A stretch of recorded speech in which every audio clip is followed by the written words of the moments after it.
कह रहे हैं कि सुने रघुवीर बाण विबुध देखी भरत पर हेतु। श्री रामचंद्र जी की वाणी को सुन करके और भरत के प्रति हित को देख करके सकल सराहत राम सो, सभी लोग राम की सराहना करने लगे। और क्या करने लगे?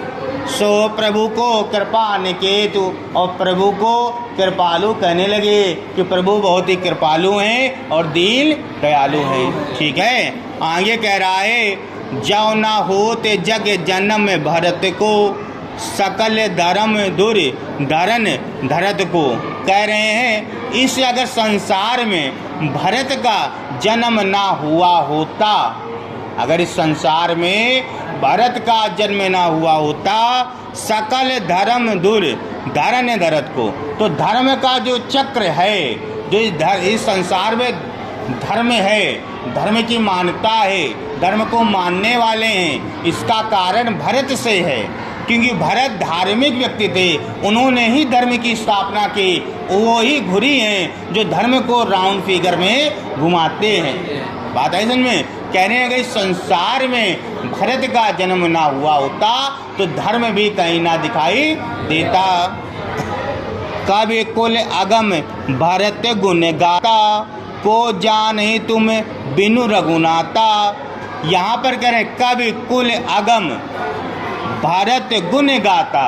भारत के जो गुण हैं, जो गान हैं, उनके जितना विवेक है, उनके जितने अच्छे चीज़ हैं, ये कौन जान सकता है?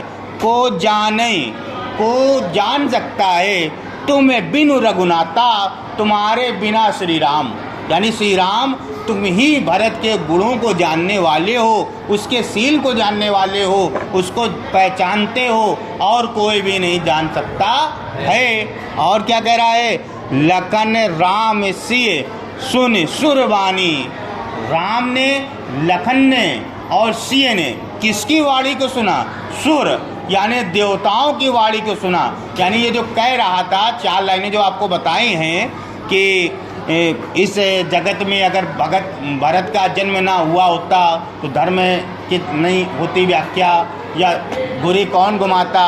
उसके बाद भरत के अगर गुणों को जानने वाले हैं तो श्री रामचंद्र ही जानने वाले और कोई नहीं। ये जो बात कह रहे हैं ये देवता लोग कह रहे हैं। लाइन आ रही, 5वीं लाइन यही, लखन राम सिय सुन सुरबानी।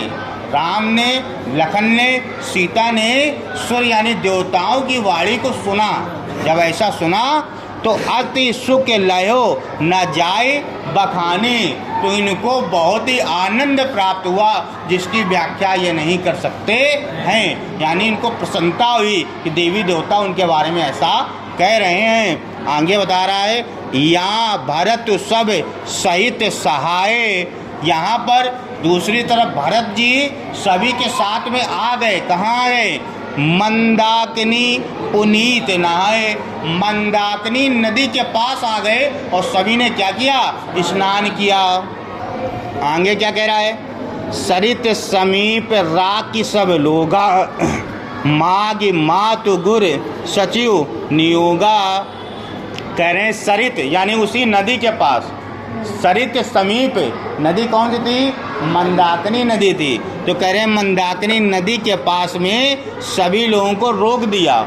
सकी सब लोका यानी सभी लोगों को रोक दिया, सभी लोग यहीं रुकिए। और मांगी मातु गुर सचिव नियोगा, और माता पिता गुरु और सचिव के साथ में आगे चल दिए। क्या कह रहा है? आज्ञा भी मांगी कि अब आगे चलें, साथ में इनको लेके भी चलेंगे। कह रहे चले भरत जय सिय रघुराई। जहाँ पर सिया जी श्री रामचंद्र जी हैं उस ओर भरत जी चल दिए। सात निषाद राज लघु भाई, और साथ में कौन है इनके? निषाद राज हैं और छोटा भाई है कौन? शत्रुघ्न, है ना। सात निषाद नातु लघु भाई। निषाद राज हैं, साथ में भरत के और छोटे भाई हैं। और उनके पीछे क्योंकि भरत जी युवा हैं थोड़े, और माता लोग की अवस्था हो गई थोड़ी, तो धीरे धीरे चलेंगी और ये आतुर है मिलने के। इसलिए निषाद राज और छोटा भाई भरत के साथ में चल रहा है, और उनके पीछे पीछे धीरे धीरे कौन आ रहा? माताएं, सचिव और गुरु, ये माताओं के साथ में चलेंगी। ठीक है, कह रहे हैं समझ मातु कर्तव्य सकुचाई। क्या कह रहे हैं? समझ मातु कर्तव्य सकुचाई, करत कुतरत कोटि मन माई। अपनी माता के, यानी माता कौन? कैकेयी के कर्मों को याद करके क्या किया? समझ मातु, अपनी माता को जो कर्म किया था उसको याद करके कर्तव्य सकुचाई, सकुचा रहे हैं। भरत जी सकुचा रहे हैं कि मेरी माता ने ऐसा कर दिया, रामचंद्र जी को 14 वर्ष का वनवास दे दिया और हमको सिंहासन दे दिया। ठीक है, करत कुतरत कोटि मनमाई, ऐसा मन में ही विचार विमर्श उनके चल रहा है। तो क्या होगा? हम जाएंगे, भैया हमको देखेंगे, अपनाएंगे कि भगा देंगे कि खुद भाग जाएंगे? कुछ ऐसा उनके अंदर विचार विमर्श चल रहा। मिलेंगे भी कि नहीं मिलेंगे? और क्या कह रहा है? राम लखन सिय सुनि मम नाऊ। राम लक्ष्मण सीता जी सुनि मम नाऊ, मेरा संदेश सुनकर क्या? उठ जन अनत जाए तद ठाऊ, वहाँ से उठ करके कहीं भाग तो नहीं जाएंगे? राम लक्ष्मण और सीता जी अगर हमारा समाचार सुन लिए कि भरत जी आ गए हैं या देख लिया, तो ऐसा तो नहीं जो हमारी माता की करनी है उस करनी के कारण वो क्या हो जाए? उड़कर भाग जाएं या चले जाएं, हमसे ना मिले। तो पूरे का जो अर्थ है वो अर्थ ये होगा, क्या होगा अर्थ? कहाँ है?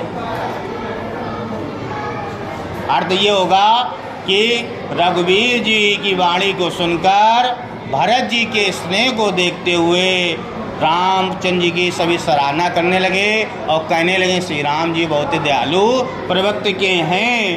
कहने लगे कि अगर इस संसार में भरत का जन्म ना हुआ होता तो धर्म रूपी चक्र यहाँ पर कौन घुमाता, और भरत के गुण विवेक को सिर्फ रामचंद्र जी ही जानते हैं और कोई भी नहीं पहचान सकता है।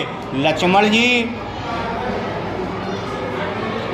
जी, राम जी और सिया जी इस प्रकार के देवताओं के शब्दों को सुनकर बहुत ही प्रसन्न होते हैं। उस प्रसन्नता की वो व्याख्या भी नहीं कर सकते हैं। इधर भरत जी पूरे समाज के साथ में मंदाकिनी नदी के पास आकर स्नान करते हैं और स्नान करने के बाद में मंदाकिनी नदी के पास ही सभी लोगों को लोग देते हैं। फिर माता पिता, माता गुरु और सचिव से जाने की आज्ञा मांगते हैं और भरत के साथ में भरत श्री रामचंद्र जी और सीता जी से मिलने के लिए निषाद राज और शत्रुघ्न के साथ में चल देते हैं। रास्ते में उनको अपनी माता के द्वारा किए गए क्रिया को याद आता है, जो मन में ही वो अपना मंथन करते हैं कि क्या हमारे दर्शन से या हमारा समाचार सुनकर ऐसा तो नहीं कि सीता जी, लक्ष्मण जी और भरत जी वहाँ से भाग जाएं।